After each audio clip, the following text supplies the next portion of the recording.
Hello and welcome to another episode of the Borderline Dad podcast. Thank you for tuning in today. If you don't know, I was diagnosed with borderline personality disorder and depression. I have two kids, one with autism, one with dyspraxia. In starting this whole podcast journey, my initial goal was to share my experiences, my stories, my thoughts and feelings on things, and make other people feel not so alone. I know what it's like to feel absolutely, completely, utterly alone and misunderstood, and like there's no light at the end of the tunnel, and I never want any other person ever to feel that way. So my goal is to do the best that I can to make that happen, to make people feel not so alone. Eventually, after a few months, I moved into other areas of mental health. I talk about self-care, I talk about triggers, I talk about a lot of different things, talk about various disorders. Now, I want mental health to be taken as seriously as a black eye, as serious as a broken bone, a burst appendix, something like that. I also want to erase the stigma around asking for help, reaching out to a friend or a family member or a professional. I want to thank you all for being here today. Whether it's your first time or your 1,000,000th time, I really do appreciate you being here. It means more to me than I could ever accurately express. I hope you enjoy the episode. And again, thank you for being here. Hello, and welcome to the next episode of the Borderline Dad podcast. This one is going to be sort of a introduction part 2. It's going to be talk a little bit about my childhood, about, growing up. And this is by far the episode that I'm most nervous about because it covers some topics.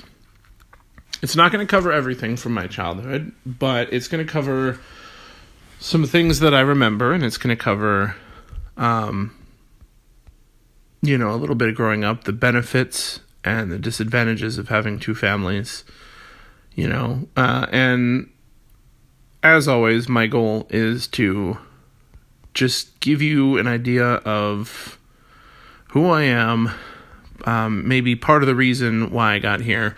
I can go more into some of these details in other podcasts if you like, but this really is just like an introduction. I'm going to start off with a warning. I am only ever going to speak on, I'm going to speak from my perspective, my, how I saw things growing up, how I perceived things, and whether it was wrong or right, or there's big chunks missing, that's fine, because I want this to be authentic. I'm not going to ever lie to you. I want this to be completely real, and I want it to be, I just want to be authentic. I'm not going to make stuff up just to fill space. So yeah, here we go. I was born in 1992.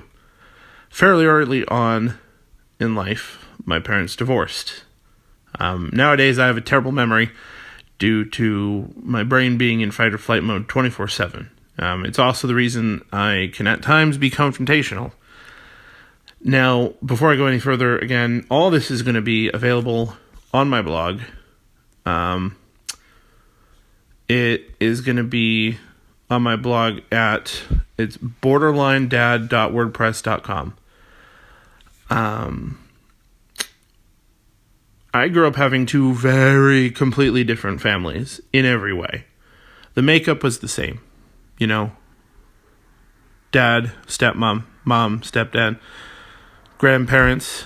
I had like 4 sets of grandparents, it seemed like. It had its advantages, 2 birthday parties, 2 Christmases, a ridiculous amount of presents. Holidays were always hit or miss. I'll go into that later. You couldn't really go wrong with 2 birthday parties or 3 birthday parties, and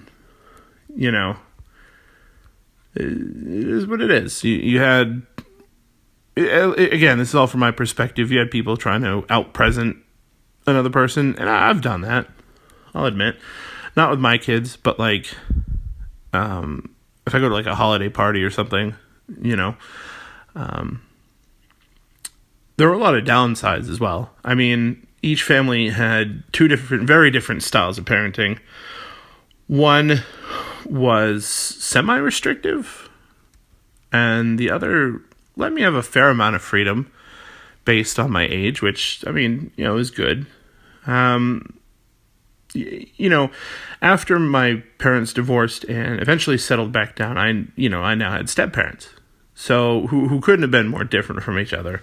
I'm not going to go into names or professions, what these people did, because obviously doing this and being public, I want to be as anonymous as possible. And if you hear me, if you recognize my voice, if you figure out who I am, that's fine. But if you recognize yourself in these stories, please know that I'm not trying to be negative. Again, I've added a few warnings about this because I have rebuilt amazing, incredible relationships with all these people. And I'll go into all that eventually. All I'm doing is just telling my story from my point of view. So, my mom and stepdad and I all had to move far away for his job. It was temporary. However, it caused more problems between my two families than I ever could have realized. It's funny the things that you find out later on in life. I do appreciate what was hidden from me at the time, because even if I had known, I wouldn't have been able to completely comprehend it anyway. Even now, at almost 28 years old, I barely know what I'm doing. And to quote Andy Dwyer from Parks and Rec, I have no idea what I'm doing, but I know I'm doing it really well, or something like that. I did know that each family seemed to hate each other. Again, that's just my perspective. Whenever people would mention other people, it was never like the most positive thing, I do want to preface this by saying I was not the easiest child to deal with. I had a lot to deal with on my own, for someone of such a young age. When we moved far away, we moved to a different country. So we had to learn at least enough of the language to get by, I remember my mother screaming and crying on the phone directed at my father. I remember crying a lot and not really being able to pinpoint the exact cause of why I was crying. I just knew I was very emotional, I remember almost everything bad that happened to me and to others that I knew. I always knew more than I said, but even that wasn't really that much, I knew enough. I knew that things didn't work out, and that's okay. That is okay. It's life, I knew that I felt like I was in the middle of everything. And I think at some point every kid kind of goes through that phase. If you have parents who are divorced, maybe you feel that it's your fault. But anyway, moving on.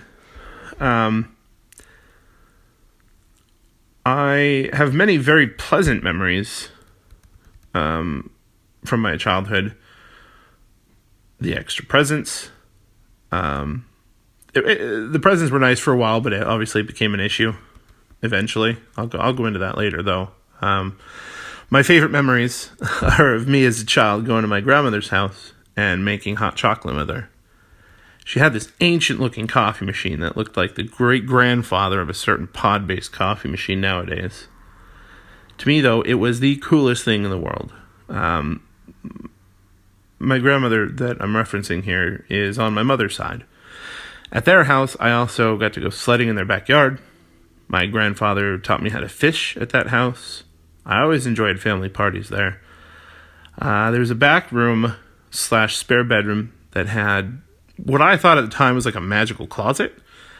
Every time I went over and opened that closet, there's always something new in it, a new toy, game, whatever. I love that closet. It was crazy, It just, I have so many wonderful memories of that house and those grandparents that I'll cherish forever. Looking back now, that house was like a safe zone for my mental health. On my dad's side, I had an amazing pair of great-grandparents. I had grandparents, but my time with them was short, and I genuinely have almost no memory of them now. My great-grandparents would always spoil me rotten in the best ways, as all grandparents and great-grandparents should. You gotta spoil your grandkids. I remember going to Space Center. It was like a giant indoor arcade that also had a mini roller coaster and bumper cars. It was like, it was amazing. It was another one of those safe spaces. Nothing could go wrong there. Even if you got hurt, nothing could go wrong. Like, you were fine. They had laser tag. They had like a virtual batting cage. And I loved baseball. We went to Fun Spot a lot too. I'm not saying my other grandparents never did anything like that with me. It really is just how I remember things. That's kind of one of the downsides is you don't remember everything. It's sort of in clips, It's like a big film that had been chopped up in the editing process, I guess. I used to go over and watch Pee-wee's Playhouse all the time, which at the time was my favorite show. My great-grandparents, excuse me, they both passed long ago. And it was heartbreaking, but at the same time, I knew kind of that they were both suffering. And my memory of them is something that I will never forget.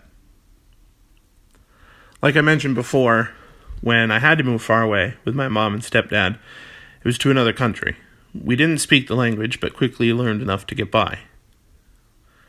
I actually remember being taught the local language in first grade.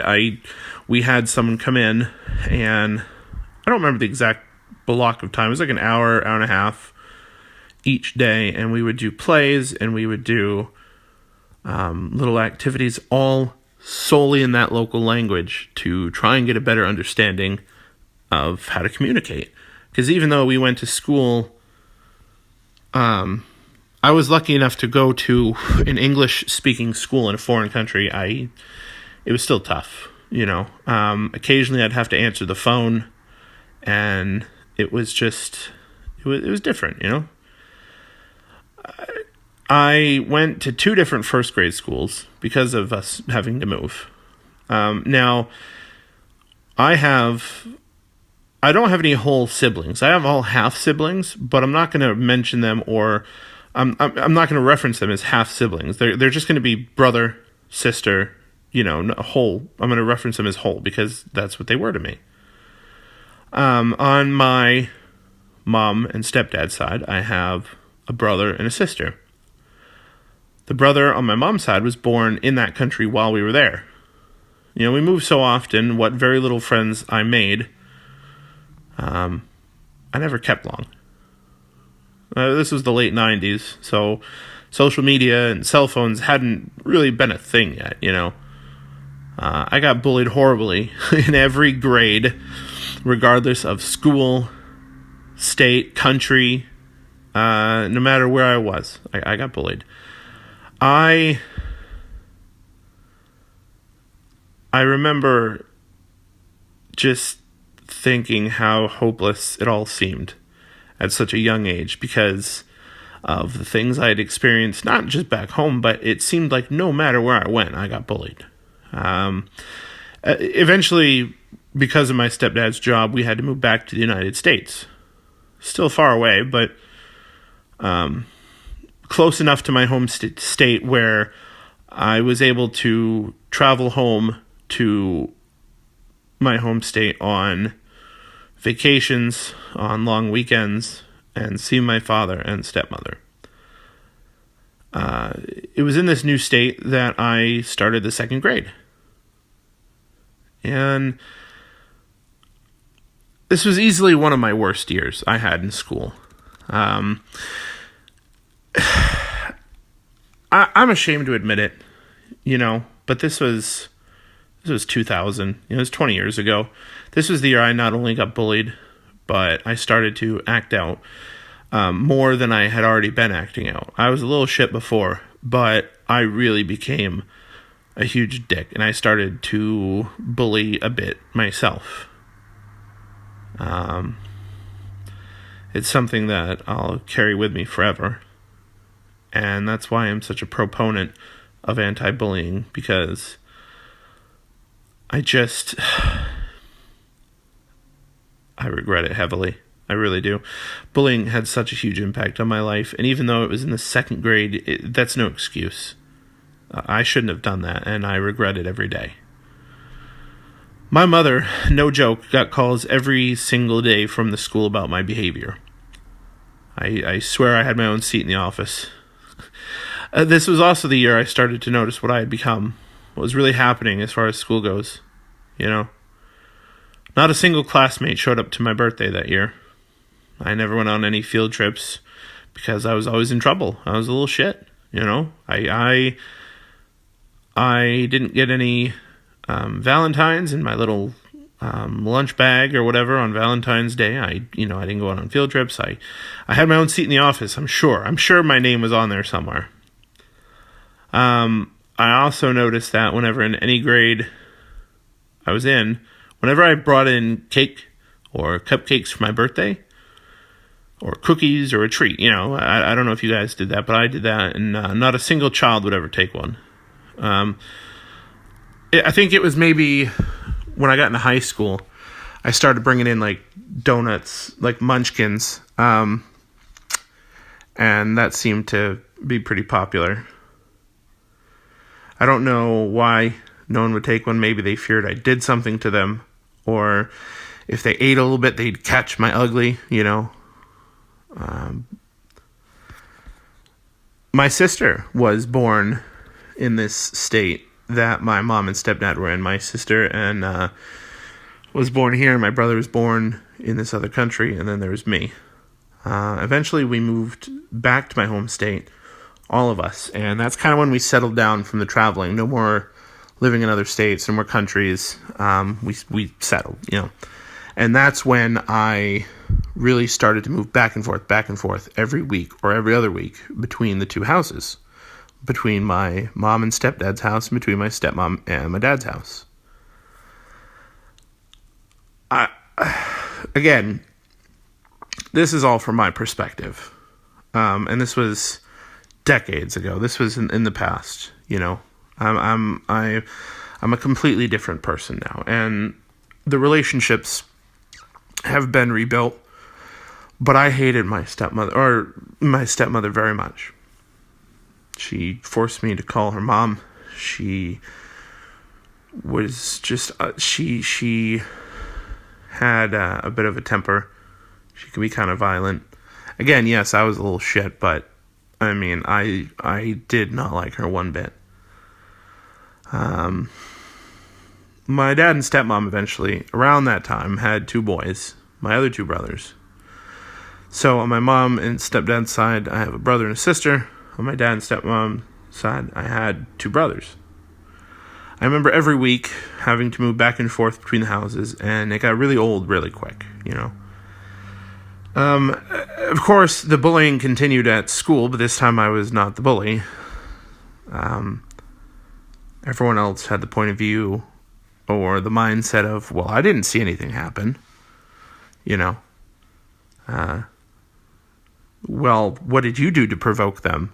They're not just going to hate you for no reason. Well, yeah, they fucking do, because they're bullies, In school, I had gotten a little better. I mean, obviously, I was still getting into trouble, but it wasn't an everyday thing. I had my own host of issues, yes, but I wasn't as bad as I was in the second grade,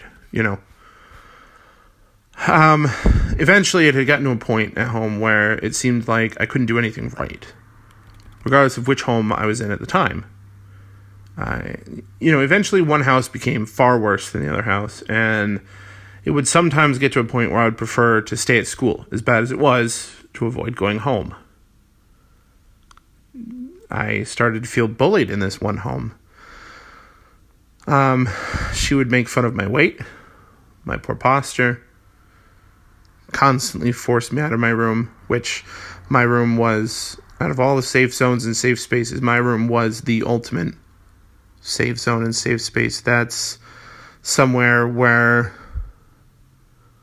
I was under the impression none of the bullies could touch me or get to me or whatever.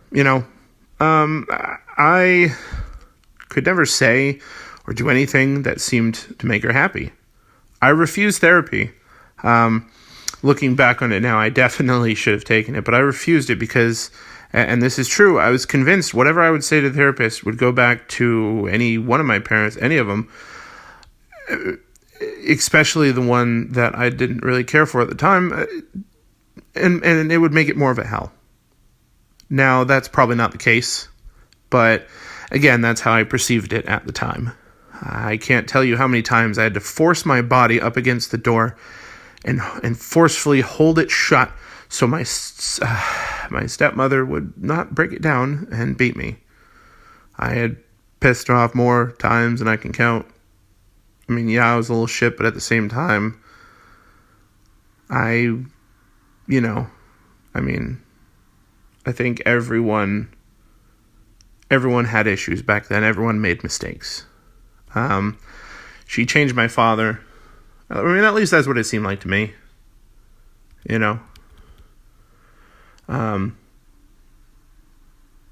Little did I know at the time, though, that my father had a whole host of issues of his own. Mental illness runs in my family. And I'll definitely get into that in another episode. If you're keeping track, I'm getting bullied at home, on the bus, at school, on what seemed like a very long walk back from the bus to my house or the trailer in which we lived in at my stepmom and my dad's house. The only slight reprieve would be at my mom's, which time there always seemed to fly by. It wasn't easy anywhere I went, but again, that's my perspective. This place, though, at my mom's, just to me at the time, seemed better. I also know that, as previously stated, I was a little shit who was very hard to handle. I was eventually put on medication, which just made things worse. I gained weight. I would act out more. Supposedly, I would black out and do things that I never remember doing. I supposedly had thrown a bowl of oatmeal across the room and broke the bowl. I don't remember that. I had supposedly held a knife over someone while they were sleeping. I don't remember that. I eventually took myself off of the medication. I just refused to take it. So medicine's always been kind of iffy for me. I feel like it's important. It's definitely important to get help, get medicine, see a therapist. But, again, this is just what I thought was best at the time.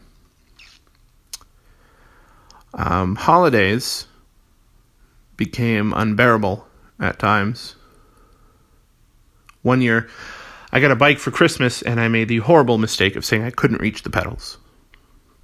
Scorched fucking earth, people. I remember several Christmases spent crying, wishing I didn't feel anything anymore.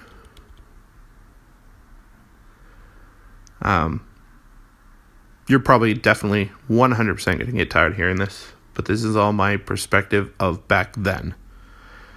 That may or may not be how I perceive things now, but I just feel it's important to make that distinction. The bullying went on throughout every school year, regardless of where I was. In middle school, some kid held me up against a wall by my neck, trying to choke me out.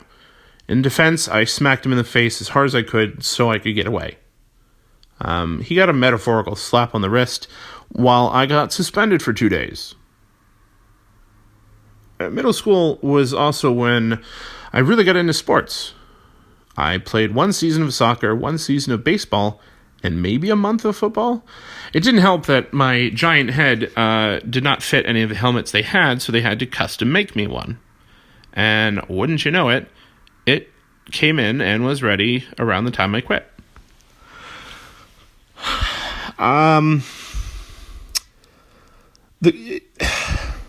I thought a lot differently back then, and my mindset was very immature, and I was not smart. I was not a smart kid. The coach in football said I was one of the fastest kids on the team. I was big, and I was the fastest kid on the team, or one of them. So what did my dumbass think? I thought genuinely, if I ate anything, I would slow down. So for at least a week, in my memory, I stopped eating. I continued to run miles, bust my ass in practice, sit-ups, squats, burpees, jumping jacks, you name it, we did it if it was part of practice. Eventually, because I wasn't eating, I had got so sick and so weak. I was cold, I was freezing all the time, and I couldn't do a simple jumping jack without barfing my Gatorade immediately back up. I quit football. So, of course, disappointing my folks and adding to the bullying. Now the entire football team was after me. Yeah, very, very little of the bullying I received was physical. It got there at some points, but it wasn't nearly as bad as it could have been. I started to get bigger and stronger, and I was lifting weights, and I was not jacked. But I wasn't fat yet. You know, I was beefy, I guess, meaty. I don't know. I wasn't 95%, I'd say, of the bullying was mental. Saying things, name calling. I had a bully tell me once he was going to chop up my entire family and send them to me in pieces and boxes. Of course, the principal didn't hear anything, and so he couldn't do anything. Of course.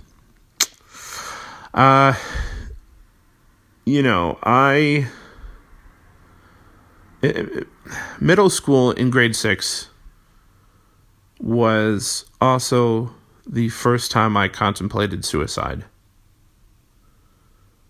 It was 2003, roughly. I was probably 11, maybe just before. I wanted so bad to tell someone how I was feeling. However, as I previously mentioned, I couldn't go to a therapist. I felt too paranoid. It would infuriate my parents if they ever found out what I talked about, or whatever. My parents were the parents that said, "Oh, you can always tell us anything. Don't ever be afraid to tell us anything." But I never once felt that way. I never once felt that was anywhere near the truth. Whether they knew it or not, I don't know. Again, this is all perspective. I'd be humiliated in class constantly. We had to play that 7-Up game. I don't know if you've ever heard of it. Everyone lays their heads down. You make a thumbs up. You make a fist with your hand, and you have a thumbs up. And someone would anonymously go around the room and tap your thumb. And I don't know. I don't know what the point of the game was, but it was humiliating. I was the kid that got picked last, or never picked in that, and of course picked last for dodgeball, kickball, you name it.